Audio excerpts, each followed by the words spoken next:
আসসালামু আলাইকুম, সবাই কেমন আছেন? আমি এখন সৌদি আরবে আছি। মসজিদ থেকে বেরোলাম, এখন নামাজ পড়ে বেরোলাম। এখানে প্রচুর রোদ, তাকানো যাচ্ছে না। সৌদি আরবের প্রপারলি আমি জেদ্দাতে আছি এখন। প্রচুর রোদ এখানে, এখানে তাকানো যাচ্ছে না, রাস্তার দিকে তাকানো যাবে না, এত রোদ। আমার সাথে আমার একটা বন্ধু আছে, দুজন আসছিলাম, নামাজ পড়তে এসেছিলাম।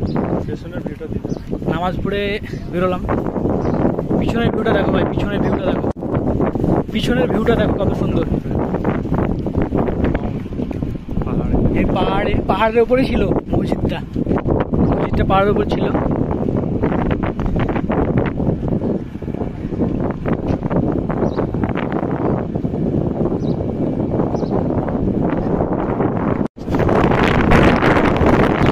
সবাই দোয়া রাখবেন আমার জন্য। আমি সৌদি আরবে এসেছি নতুন,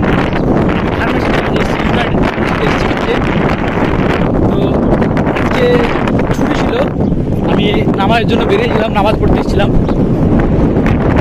এখানে প্রচুর রোদ, এসি ছাড়া থাকা যাবে না। প্রতিটা রুমে এসি আছে। মসজিদের ভিতর তো ভাই নামাজ পড়ে শুরু হয়ে গেছে ভাই। নবীর দেশ, রাসূল সাল্লাল্লাহু আলাইহি ওয়াসাল্লামের দেশ। সবাই দোয়া রাখবেন আমার জন্য। আমি রুমে পৌঁছে যাচ্ছি, আর একটু আছে, কাছে মসজিদ ছিল, পৌঁছাবো ইনশাল্লাহ। ভালো থাকবেন ভাই, লাভ ইউ, টাটা অল।